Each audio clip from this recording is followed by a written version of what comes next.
தொடுதிரை, மடிக்கணினி, இணையம் மற்றும் பல்வேறு சமூக ஊடகங்கள் வாயிலாக போட்டித் தேர்வுக்கு ஆயத்தமாக்கின்ற அன்பான போட்டித் தேர்வு ஆர்வலர்களே, TNTET Tamil Nadu teacher eligibility test ஆசிரியர் தேர்வுக்கான நியமன தேர்வு குறித்து பல எபிசோடுகளை பார்த்துருக்குறோம். அந்த நியமன தேர்வில் முதன்மை தேர்வை அடிப்படையாக கொண்டது. ஏன்னா முதல் தாள் என்பது நம்முடைய சமச்சீர் புத்தகத்தில் இருக்கிறத அடிப்படையாக கொண்டது. இது 6 முதல் 8ஆம் வகுப்புக்கான அறிவியல் ஆசிரியர்களுக்கான நியமன தேர்வில் முதல் தேர்வை பாஸ் பண்ணவங்க, அந்த முதல் தேர்வில் வெற்றி பெற்றவர்கள் 2வது நியமன தேர்வுக்கு தன்னை தகுதிப்படுத்திக் கொள்வனும். அவர்கள் படித்த கல்லூரியில் படித்த பாடங்களின் அடிப்படையில் தான் இந்த நியமன தேர்வாக அமையும். இப்போ எடுத்துக்காட்டு 6ஆம் வகுப்பு முதல் 8ஆம் வகுப்பு வரை ஆசிரியர் நியமனமானது. அந்த ஆசிரியர்கள் அறிவியல் ஆசிரியராக இருக்கணும்னா அவர்கள் படித்த BSc physics, chemistry, botany, zoology போன்ற முதன்மை பாடங்களை அவர்கள் கல்லூரியில் பிஎஸ்சியில் எடுத்து படிச்சிருந்தாங்கன்னா அந்த பாடத்தின் அடிப்படையில் தான் மொத்தம் 180 கேள்விகளில் 30 கேள்வி வந்து தமிழ் தகுதி தேர்வும் 150 கேள்விகள் முதன்மை பாடத்திலேருந்து கேள்வி கேட்பாங்க. அப்போ அந்த முதன்மை பாடத்தில் 150 கேள்விகளில் அவர்கள் எடுக்கின்ற அதிகபட்ச மார்க்லேருந்து தான் அவர்களுக்கு நியமனம் வழங்குவாங்க. இதுதான் வரையறை. அப்போ நம்ம கடந்த சில எபிசோடுகளில் முதன்மை பாடமான விலங்கியலை குறித்து ஒரு 5 எபிசோடு பார்த்தோம் முதல் யூனிட்டில். அதனுடைய தொடர்ச்சி தான் இந்த யூனிட்டை பார்க்க போகிறோம். அப்போ அன்பான போட்டித் தேர்வு ஆர்வலர்களே, போட்டித் தேர்வு என்பது போட்டி நிறைந்த மனப்பான்மை. அதாவது பார்த்தோன்னா ஹையஸ்ட் லோயஸ்ட், இங்கே இடத்துல பாஸ் ஃபெயிலெல்லாம் கிடையாது. இந்த இடத்துல வந்து ஒன்லி குவாலிஃபைங் தான். அப்போ முதல் தேர்வில் நீ குவாலிஃபை ஆகி மெயின்ஸ் தேர்வை எழுதும்போது அப்போ உங்களுடைய இண்டிவிஜுவாலிட்டி, அப்போ இண்டிவிஜுவாலிட்டினுடைய தனித்திறமையில் அதிக மதிப்பெண் எடுத்தால் தான் இங்கே வேலை கிடைக்கும். அப்போ அந்த அதிக மதிப்பெண் எப்படின்னா, உன்னுடைய முதன்மை பாடத்தை நல்லா படிங்க, கொடுக்கப்பட்ட அந்த 10 யூனிட்டை நல்லா வாசிங்க, நல்லா கற்றுணர்ந்து கற்றுங்க, கான்செப்டல் லேர்னிங்கில் படிங்க, நிமோனிக் போட்டு படிங்க. குறிப்பாக வந்து பார்த்தோன்னா ரூட் லேர்னிங்கில் படிக்கக்கூடாது, பொருள் உணராமல் படிக்கக்கூடாது, கற்றுணர்ந்து கற்றுக்கணும், காரணத்தோடு படிக்கணும். இதை படித்ததை நினைவுபடுத்தி பார்க்கணும். படித்ததை பல்வேறு தேர்வுகளை எழுதி பார்த்தா இந்த தேர்வை எளிதில் வெற்றி அடையலாம். இந்த போட்டி நிறைந்த உலகத்தில் போட்டி போட்டு வெற்றி அடைவது மிக சால சிறந்தது. அப்போ அந்த போட்டி உணர்வு நமக்குள்ளே இருந்துகிட்டே இருக்கணும். அப்போ இந்த மாதிரி வீடியோக்களிலெல்லாம் உங்களுக்கு நாங்கள் சொல்ல வேண்டியது என்னென்னா, இந்த போட்டித் தேர்வை பொறுத்தவரையும் அன்டில் ஆட்டிடியூட் பர்னிங் டிசையர், ஒரு வெறித்தனமாக இருக்கணும். படிக்கும்போது நம்ம என்ன பண்ணோம், அரசு பணியை நமக்கு ஆக்கிக்கணும்னா ஏதாவது ஒன்று சேக்ரிஃபை பண்ணணும். அப்போ அந்த சேக்ரிஃபை மட்டும் இல்லாமல் படித்ததை நினைவிருத்தலை வச்சுக்கணும். அடிக்கடிக்கு படித்ததை நம்ம ரீகால் பண்ணணும். அதனால தான் அதுக்கெல்லாம் ஏற்கனவே பல வீடியோக்களெல்லாம் சொல்லி கொடுத்த மெமரி இஸ் ஈக்குவல் டு SQ3Rன்னு சொன்னேன். அப்போ நினைவை நம்ம மேம்படுத்தணும். அப்போ நினைவு என்பது நம்ம படித்ததை அப்படியே நம்ம ஸ்டோரேஜ் பண்ணுறது மட்டும் நினைவு கிடையாது. அது தேர்வு நோக்கத்தின் அடிப்படையில், குறிப்பாக அக்குமுலேஷன் ஆஃப் நாலேஜில் அப்போ படித்ததை தான் நம்ம முதல்ல நினைவை இருத்தலை வச்சுக்கணும். அப்போ கேட்குற கேள்விக்கான பதிலை நம்ம சொல்லிட்டு இருக்கிறோம். அப்போ கடந்த வீடியோவில் நம்ம மண்புழுவை பற்றி பார்த்துருந்தோம். அந்த மண்புழுவை பொறுத்தவரையும் பார்த்தீங்கன்னா வயிற்றுப்புற பக்கவாட்டு துளைகள் காணப்பட்டு இருக்கிறது. அவை விந்து கொள்ளை திறப்புகளாக இருக்கிறது. அதில் 14வது கண்டத்தினுடைய வயிற்று பகுதியில் ஓர் இணை பெண் இனப்பெருக்க துளைகள் இருக்கிறது. 14வதுல ஓர் இணை பெண் இனப்பெருக்க துளை. அதே மண்புழுவில் 18வது கண்டத்தில் அந்த பக்க வயிற்று பகுதியில் ஓர் இணை ஆண் இனப்பெருக்க துளைகள் காணப்படுது.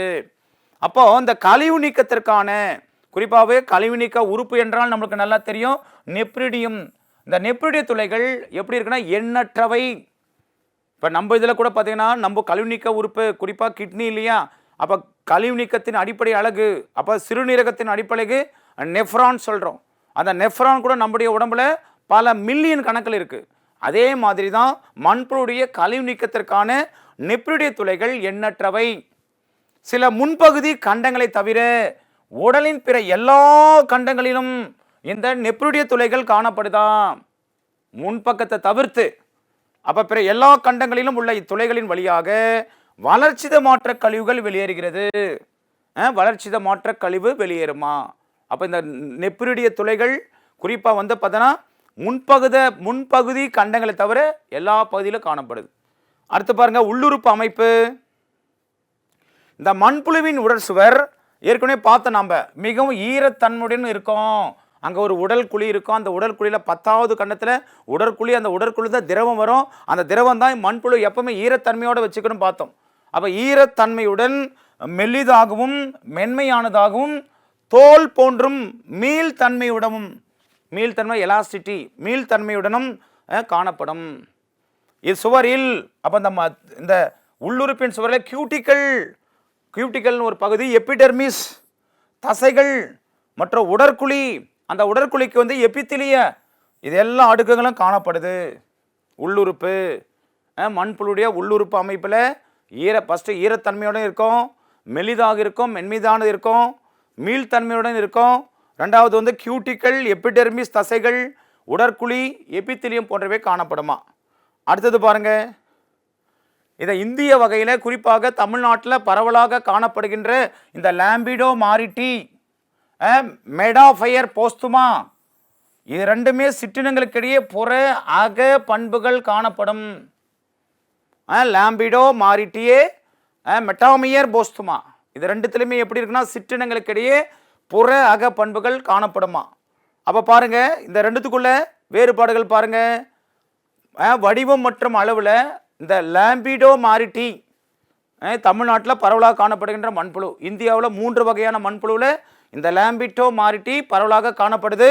அதில் வடிவம் மற்றும் அளவு எப்படி இருக்குமா, நீள் வடிவ உருளை வடிவம், நீண்டு இருக்கும் உருளை வடிவத்தில். இதனுடைய ஏற்கனவே பார்த்தா 80 மில்லிமீட்டர்லேருந்து 210 மில்லிமீட்டர் வரை நீளமும், அதே மாதிரி 3.5 மில்லிமீட்டர்லேருந்து 5 மில்லிமீட்டர் வரையும் அகலம் அடர்த்தியும் காணப்படுமா. வேற வந்து மெடாமையர் போஸ்துமா வந்து இது வந்து நீளம், இதுவும் உருளை வடிவம் தான். இதோட நீளம் வந்து 115-100 மில்லிமீட்டர், அகலம் 5 மில்லிமீட்டர். இரண்டாவது பாருங்க, நிறம். நிறம் வந்து வெளிரிய பழுப்பு நிறம். எதனால் லாம்பிடோவில் லாம்பிடோ மாரிட்டி வந்து வெளிர் பழுப்பு நிறம். வேற வந்து மெடாபியர் போஸ்துமா அடர் பழுப்பு நிறம், அடர் பழுப்பு. மூன்றாவது கண்டங்கள் பாருங்க, ஏற்கனவே பார்த்தோம் இந்த லாம்பிடோ மாரிட்டியில் 165லேருந்து 190 கண்டங்கள், தோராயமாக சுமார் 165-190 கண்டங்கள். வேற இதில் வந்து பார்த்தோன்னா போஸ்துமா மெடாஃபயர் போஸ்துமால 140 கண்டங்களாம், 140. நான்காவது கிளைடெல்டம். இந்த கிளைடெல்டம் லாம்பிடோ மாரிட்டியில் வந்து பார்த்தோன்னா 14வது முதல் 17வது வரையிலான கண்டங்கள். இது 14 முதல் 16 வரையான கண்டங்கள். ஐந்தாவது விந்துக்கொள் பை திறப்பு. அந்த விந்துக்கொள் லாம்பிடா மாரிட்டியில் 3 இணைகள் அல்ல 6, 7, 7, 8, 8 ஆகிய கண்டங்களுக்கிடையே கண்ட இடைப்பகுதியில் இந்த விந்துக்கொள் பை திறக்குமா. வேற வந்து அதில் போஸ்துமால வந்து 4 இணைகளாம். ஒன்று 5, 6, 6, 7, 7, 8, அப்புறம் வந்து பார்த்தோன்னா 5, 8, 5, 8லேருந்தே ஸ்டார்ட் ஆகுது. ஆகிய கண்டங்களுக்கிடையே கண்ட இடப்பகுதியில் இந்த விந்துக்கொள் பை திறப்புமா. ஆறாவது தொண்டை பார்த்தோன்னா 3வது முதல் 4வது கண்ட வரை இருக்குமா லாம்பிடோ மாரிட்டியில். வேற வந்து போஸ்துமால 4வது கண்ட வரை நீளுமா. உணவு குழல் பொறுத்தவரையும் லாம்பிடோவில் 5வது கண்டம், போஸ்துமால 8வது கண்டம். அரைவை பை வந்து பார்த்தீங்கன்னா 6வது கண்டம் லாம்பிடோ மாரிட்டியில். வேற வந்து பார்த்தீங்கன்னா போஸ்துமால 8வது மற்றும் 9வது கண்டம். இதனுடைய குடல் பொறுத்தவரையும் அகப்புற வேறுபாடுகளை பார்த்துட்டு இருக்கிறோம். குடல் பொறுத்தவரை 7வது கண்டம் முதல் மலைவாய் வரை, அது 15வது கண்டம் முதல் மலைவாய் வரை குடல். 10வது குடல் பிதுக்கம். அந்த குடல் பிதுக்கம் சீக்கம் எதில் இல்லைன்னா லாம்பிடோ மாரிட்டியில் இல்லை. ஆனால் வந்து போஸ்துமால 22வது கண்டத்தில் இருக்குமா. அடுத்தது பக்கவாட்டு இதயங்கள் பார்த்தீங்கன்னா 8 வினைகள், 8 முதல் 13 கண்டங்கள் பக்கவாட்டு இதயம். இதில் லாம்பிடோ மாரிட்டியில் இது 3 இணைகள், 7 முதல் 9 வரையான கண்டங்கள். தொண்டை பகுதி நெப்ரிடியா, இது வந்து 5 முதல் 9 வரையான கண்டத்தில், இது 4 முதல் 6 வரையிலான கண்டத்தில் தான் இந்த தொண்டை பகுதியான நெப்ரிடியா காணப்படும். இது மைக்ரோ நெப்ரிடியா, இது 14 முதல் கடைசி கண்டம் வரையும். இதில் வந்து அதில் வந்து போஸ்துமால 7வது முதல் கடைசி கண்டம் வரை. அப்போ மெகா நெப்ரிடியா மைக்ரோ மெகா அந்த 14வது மெகா நெப்ரிடியா 13வது முதல் கடைசி கண்ட வரையுமா. அதில் வந்து போஸ்துமால 15வது முதல் கடைசி கண்ட வரை. ஆண் இனப்பெருக்க துளைகள் வந்து பார்த்தீங்கன்னா 18வது கண்டத்தில், 18 அதுலேயும் 18வது கண்டத்தில், ரெண்டுத்துலையுமே அகப்புற ஒற்றுமையில் 18வது கண்டத்துலையும் ரெண்டுத்துலையுமே நம்ம ஆண் இனப்பெருக்க துளைகள் காணப்படும். வேற பன்னினப்பெருக்க துளைகள் வந்து பார்த்தீங்கன்னா 14வது கண்டத்தில், ரெண்டுத்துலையுமே சேமத்தில் இனப்பெருக்க உறுப்புகள் காணப்படுகிறது. லேம்பிடா மாரிட்டி அண்டு போஸ்துமா. அதே மாதிரி எபிடெர்மிஸ் அடுக்கில், எபிடெர்மிஸ் அடுக்கில் ஆதரவு செல்கள், சுரப்பு செல்கள், அடிப்படை செல்கள், உணர்வு செல்கள் ஆகியவை உள்ளன. எதுலனா எபிடெர்மிஸ் அடுக்கில் மொத்தம் 4 விதமான செல்கள் எபிடெர்மிஸ் அடுக்கில். ஒன்று ஆதரவு செல்கள், 2வது சுரப்பு செல்கள், 3வது அடிப்படை செல்கள், 4வது உணர்வு செல்கள். அப்போ உணவு குழலுக்கும் உடற் சுவருக்கும் இடையே உள்ள அகன்ற உடற்குழி நீர்ம சட்டமாக செயல்படுத்துகின்றன. எங்க உணவு குழலுக்கும் உடற் சுவருக்கும் அகன்ற உடற்குழி நீர்ம சட்டமாக செயலாற்றுகிறது. சரி, அடுத்து பாருங்க. இந்த உடற்குழி திரவத்தில் என்ன இருக்கு பாருங்க, சிலோமோசைட் செல்கள். இந்த சிலோமோசைட் செல்கள் இழப்பு மீட்டல், நோய் தடுக்காப்பு, மற்ற காயங்கள் குணமாதல் ஆகியவற்றில் முக்கிய பங்காற்றுகின்றன. உடற்குழி திரவத்தில் உள்ள இந்த சிலோமைசைட் செல்கள் இழப்பு மீட்டல், நோய் தடைக்காப்பு, மற்ற காயங்கள் குணமாதல் ஆகியவற்றில் முக்கிய பங்காற்றுவனவாகுமா. அப்போ மண்புழுவில் உள்ள உடற்குழி திரவம் எப்படி இருக்குன்னா பால் போன்றும் காரத்தன்மையிடம் பேஸ் போன்றும் இருக்குமா. பால் போன்ற உடற்குழி திரவம் எப்படி இருக்குமா, பால் போன்றோம், அதே மாதிரி காரத்தன்மையுடன் இருக்குமா. அப்போ இதனுள் துகளுடைய செல்கள், அந்த துகளுடைய செல்களுக்கு வேற பேர் லியோசைட்டுகள், அமிபோசைட்டுகள், மீகோசைட்டுகள் மற்றும் லியூகோசைட்டுகள் ஆகியன உள்ளன. இங்கே 4 செல்கள் இருக்கு பாருங்க.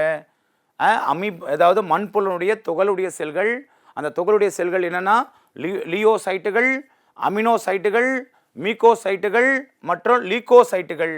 லியோ அண்ட் லீகோ, லியோ அந்த லியோ பார்த்த லியோ அண்ட் லியூ. அப்போ 4 விதமான துகளிடைய செல்கள் காணப்படுது. அடுத்து மண்புழுடைய செரிமான மண்டலம் பாருங்க. இந்த மண்புழுவின் உணவு மண்டலத்தில் அல்மெண்ட்ரி கனால உணவு பாதை மற்ற செரிமான சுரப்பிகள் ஆகியவை உள்ளடக்கி உள்ளன. அப்போ இது எங்கே ஸ்டார்ட் ஆகுதுன்னா வாய் முதல் மலவாய் வரையில் நீண்ட நேரான குழல் உணவு பாதை செல்கிறது. பார்த்தீங்கன்னா மண்புழுடைய உணவு மண்டலத்தில் உணவு பாதை பர்டிகுலராக வந்து செரிமான சுரப்பி ரெண்டுமே இருக்குது இல்லையா, டைஜஸ்டிவ் என்சைம்ஸ்.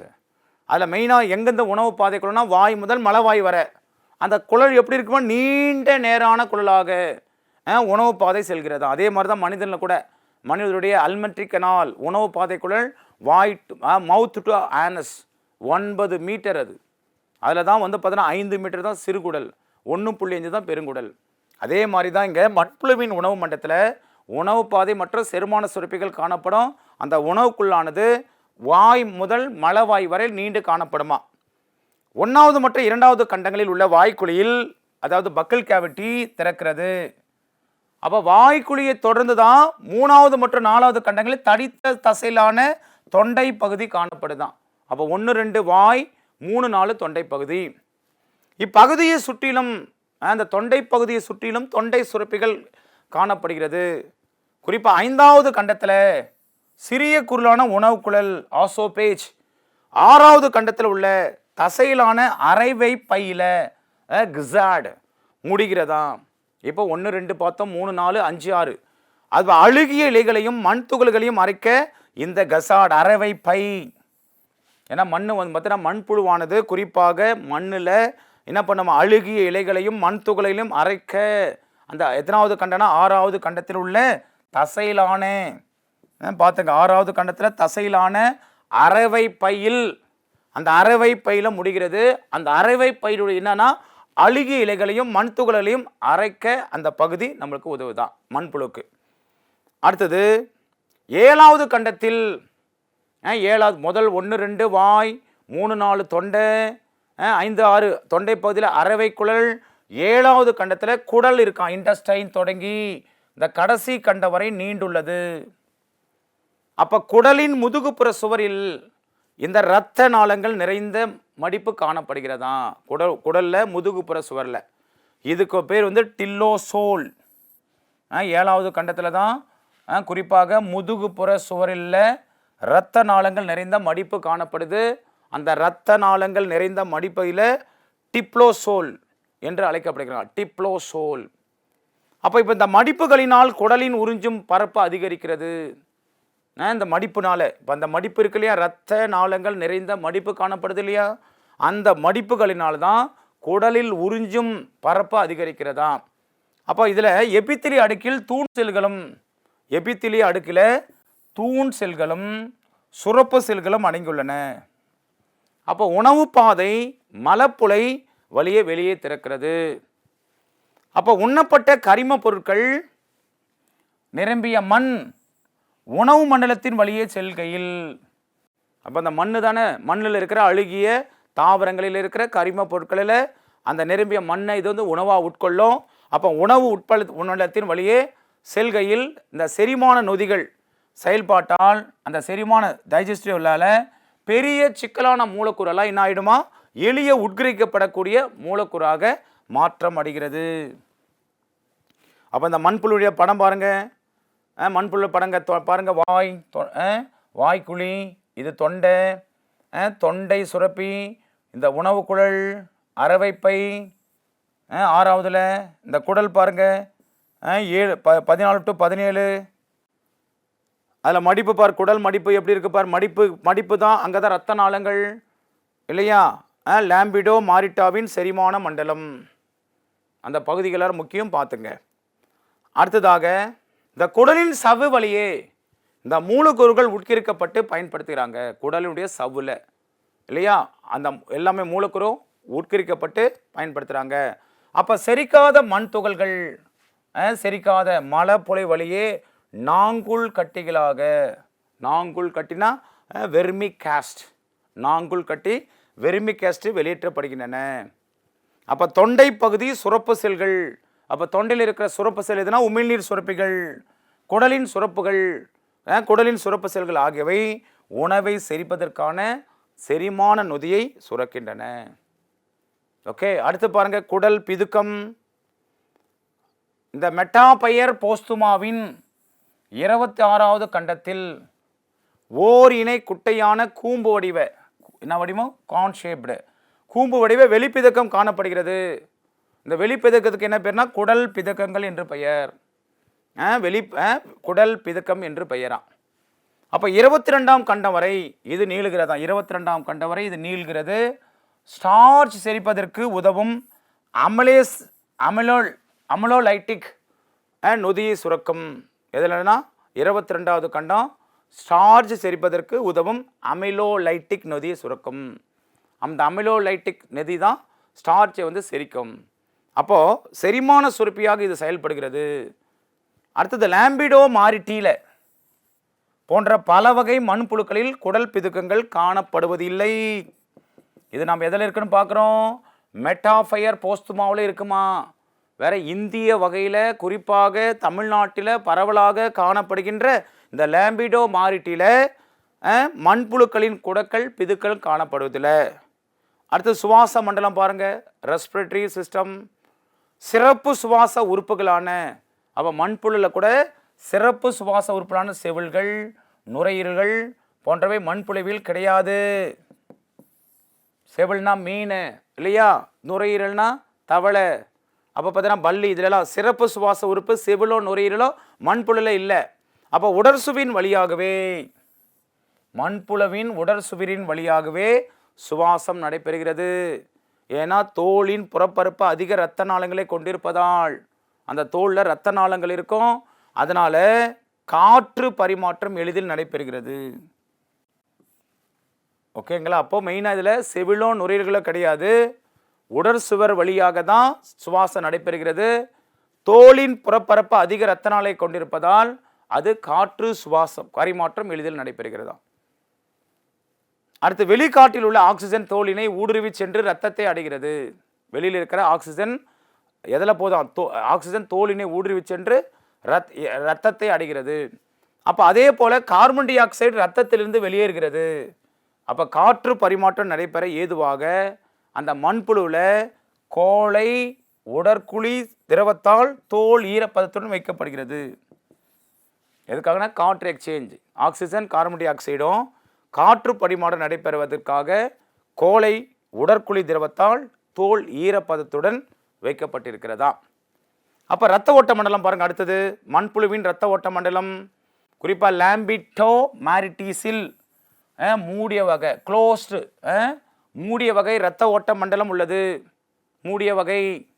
அப்போ இம்மண்டலத்தில் இரத்த நாளங்கள், இரத்த நுண்ணாளங்கள், பக்கவாட்டு இதயங்கள் ஆகியவை அடங்கியுள்ளன. அப்போ இரத்த ஓட்ட மண்டலத்தில் நம்பர் 1 இரத்த நாளம், 2வது இரத்த நுண்ணாளங்கள், 3வது பக்கவாட்டு இதயங்கள், 3மே இந்த இரத்த ஓட்ட மண்டலத்தில் காணப்படுதான்.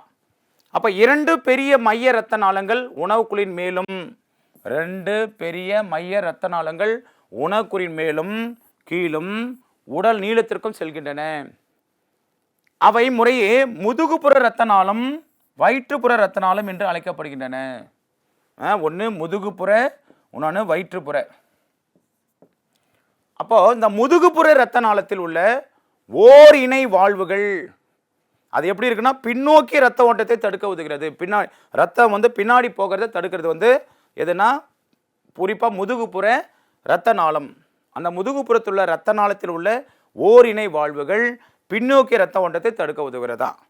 அதே மாதிரி வயிற்றுப்புற இரத்த நாளத்தில் என்ன கிடையாது, வாழ்வு கிடையாது. அப்போ இந்நாளம் எப்படின்னா சுருங்கு விரியும் தன்மையற்றது, சுருங்கு விரியும் தன்மையற்றது. அதனால் ரத்தம் பின்னோக்கி செல்கிறது. பின்னோக்கி, அதாவது சுருங்கு விரிய தன்மையால ரத்தம் பின்னாடி போகுமா.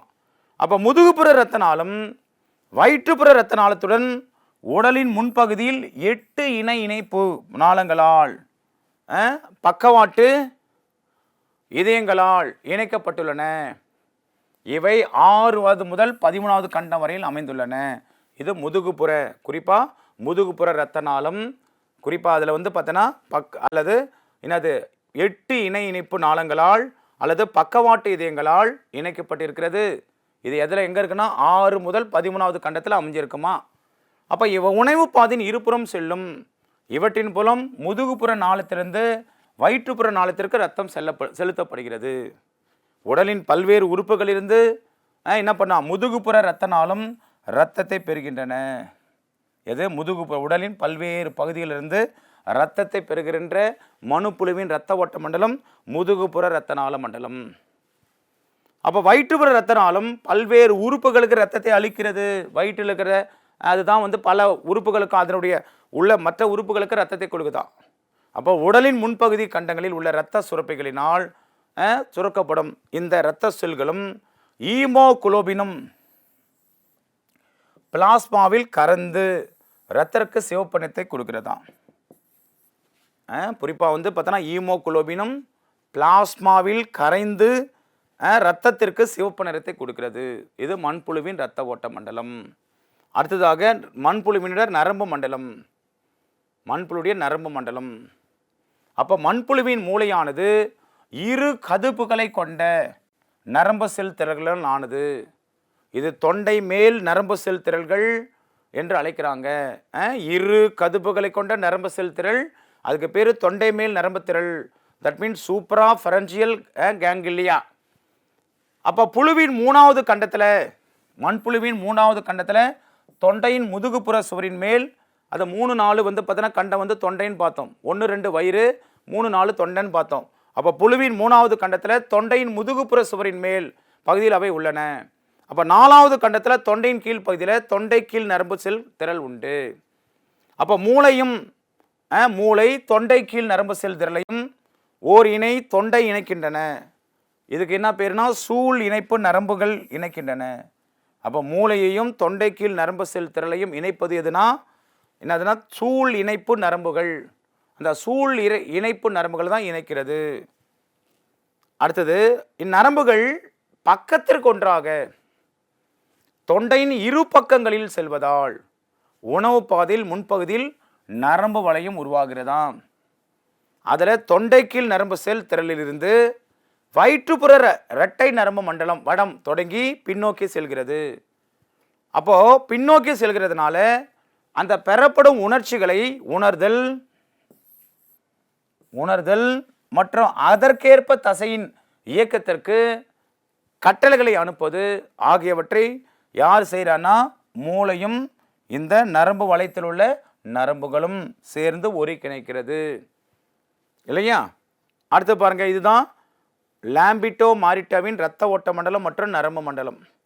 குறிப்பாக வந்து பார்த்தீங்கன்னா இது முதல்ல இருக்கிறது வாய், மேலே இருக்கிறது பாரு எந்த இடத்துல வாய்க்கு அங்கே தான் மூளை. இது முதுகுப்புற இரத்த ஓட்ட மண்டலம், இது வயிற்றுப்புற இரத்த மண்டலம். இந்த இடத்துல வாய்க்கும் வயிற்றுப்புற இரத்த நாள மண்டலத்துக்கும் வயிற்றுப்புற நரம்பு மண்டலம் இருக்குது. குறிப்பாக முதுகுப்புற இரத்த நாள பக்கத்தில் அப்படியே அடுத்தடுத்த கண்டங்களில் உணவுக்குழல், அங்கே பக்கத்தில் பாருங்கள் பக்கவாட்டு இதயங்களெல்லாம் காணப்படுது. அப்போது மண்புழுவின் உணர்வுகளை நரம்புடன் இணைக்கப்பட ஒடுங்கிய தூண் செல்களின் குழு தூண்டுகிறதாம். அப்போ ஒளி உணர்விகள் ஃபோட்டோ ரிசெப்டார் உடலின் முதுகு பரப்பில் உள்ளன. ஒளி உணர்விகள் எங்கே இருக்குன்னா முதுகு பரப்பில் காணப்படுமா, ஃபோட்டோ ரிசெப்டார். அதே மாதிரி சுவை உணர்வுகள் எங்கே இருக்கு, சுவை உணர்வுகள் மற்றும் நுகர்ச்சி உணர்விகள் ஆல்ஃபெக்டோன் ரிசெப்டார் எங்கே இருக்குன்னா வாய் குமிழில் இருக்குது. பார்த்துங்க, அதாவது முதல்ல ஒளி லைட்டு வந்து முதுகுப்புற பரப்பில் இருக்குது, வேற வந்து நுகர்ச்சி மற்றும் உணர்வுகள் வாய்க்குழியில் இருக்கான். நுகர்ச்சி உணர்வுகள் மற்றும் வாய்க்குழியில் காணப்படுது. குறிப்பாக சுவை உணர்வும் நுகர்ச்சி உணர்வுகளும் வாய்க்குழியில் காணப்படுது. வேற வந்து பார்த்தீங்கன்னா ஒளி உணர்வு முதுகு பரப்பில் காணப்படுது. தொடு உணர்வுகள் அதாவது தட் மீன் டாக்டில் ரெசெப்டார், இது வேதி உணர்வுகள் கெமிக்கல் ரெசெப்டார். வெப்ப உணர்வுகள் தெர்மோ ரிசெப்டார் ஆகவை எங்கே இருக்குன்னா புரோட்டோமியத்திலும் அதனுடைய மண்புழுவின் உடற்சுவையிலும் காணப்படுகிறது. அப்போ எவ்வளோ உணர்வுகள் பார்த்தோம். அதில் என்னென்ன பாருங்கள், முதல்ல நம்ம ஒளி உணர்வுகள் முதுகு பரப்பில், அதே மாதிரி சுப உணர்வுகள் நுகர்ச்சி உணர்வுகள் வாய்க்குழியில், அது மட்டும் இல்லாமல் தொடு உணர்வுகள் டாக்டில் ரிசெப்டார், வேதி உணர்வுகள் கீமோ ரிசெப்டார், வெப்ப உணர்வுகள் தெர்மோ ரிசெப்டார் ஆகவே எல்லாம் எங்கே இருக்குன்னா புரோட்டியமியத்திலும் உடற்குழியிலும் காணப்படுது மண்புழுவில். கழிவு நீக்க மண்டலம் பாருங்க. அடுத்தது கழிவு நீக்க மண்டலம் உடலிருந்து வளர்ச்சிதை மாற்ற செயல் மூலம் கழிவுகளை வெளியேற்றும் நிகழ்ச்சி தான் கழிவு நீக்க மண்டலம் அல்லது கழிவு நீக்கம். அப்போ மண்புழுவில் இந்த செயல் ஒவ்வொரு கண்டத்திலும் உள்ள நெஃப்ரிடியம் என நுண்ணிய சுருண்ட இணைக்குழல்கள் மூலம் நடைபெறுகிறது. நெஃப்ரிடிய அப்போ ஒவ்வொரு கண்டத்திலும் நெஃப்ரிடியா இருக்கு. அப்போ அந்த கழிவு நீக்கத்தை குறிப்பாக உடலிருந்து வளர்ச்சிதை மாற்ற செயல் மூலம் உருவாகின்ற கழிவுகளை வெளியேற்ற நிகழ்ச்சி தான் கழிவு நீக்கம். அப்போ அந்த கழிவு நீக்கத்தை மண்புழுவில் இந்த செயல்களை யார் செய்கிறான்னா ஒவ்வொரு கண்டத்திலும் உள்ள நெப்ரிடியா என்னும் நுண்ணிய சுருண்ட இணைக்குழல்கள் மூலம் நடைபெறுகிறதா. அப்போ மண்புழுவுடைய கழிவு நீக்கத்தில் நெப்ரிடியா 3 வகையாக உள்ளன. ஒன்று வந்து தொண்டை அல்லது வந்து பார்த்தீங்கன்னா பரஞ்சியல் ஆர் டஃப்ட் நெஃப்ரியா, தொண்டை அல்லது கொத்து நெஃப்ரிடியா. இது 5வது முதல் 9வது வரை கண்டங்கள் வரை காணப்படுமா. இரண்டாவது நுண் நெஃப்ரிடியா அல்லது தோல் நெஃப்ரிடியா. இது பதில் வந்து தொண்டை அல்லது கொத்து நெஃப்ரிடியா 5வது முதல் 9வது. ரெண்டாவது முன் நெஃப்ரிடியா அல்லது தோல் நெஃப்ரிடியா 14வது கண்டம் முதல் கடைசி கண்டம் வரை. இந்த நெஃப்ரிடியா தான் உடல் சுவரோடு இணைக்கப்பட்டுள்ளது. அதுவும் பர்டிகுலராக உடலின் பரப்பின் மேல் இவை திறக்கின்றன. மெகா நெஃப்ரிடியா 3வது மெகா நெஃப்ரிடியா அல்லது இடை சுவர் நெஃப்ரிடியா. இது வந்து பார்த்தோன்னா 19வது முதல் கடைசி கண்டம் வரை உள்ளது. இவை கண்டங்களுக்கு இடையான கண்ட இடச்சுவரின் இரு பக்கங்களிலும் இணையாக அமைந்து குடலில் திறக்கிறது. மெகா நெஃப்ரிடியா குடல்ல திறக்கும். மெகா நெஃப்ரிடியா அதுவும் குறிப்பாக 19வது முதல் கடைசி வரை இருக்கும். அது எங்கே போய் திறக்கன்னா குடலில் போய் திறக்குமா. அப்போ 3 விதமான நெஃப்ரிடியா. ஒன்று வந்து தொண்டை அல்லது கொத்து நெஃப்ரிடியா 5வது முதல் 6வது வரை 5வது முதல் 9வது கண்டம் வரை. நுண் நெஃப்ரிடியா வந்து 14வது முதல் கடைசி வரை. இதில் என்ன நடக்குன்னா உடல் சுவரோடு இணைக்கப்பட்டு இருக்கும். 3வது மெகா நெப்ரிடியா, இதுக்கு வேற பேர் இடைசுவர் நெப்ரிடியா, 10வது முதல் கடைசி வரை இருக்குமா, அங்கே தான் குடல் திறக்கிறது. இதனோட தொடர்ச்சியை அடுத்த ஒரு வீடியோவில் தொடர்ந்து பார்ப்போம். தேங்க்யூ.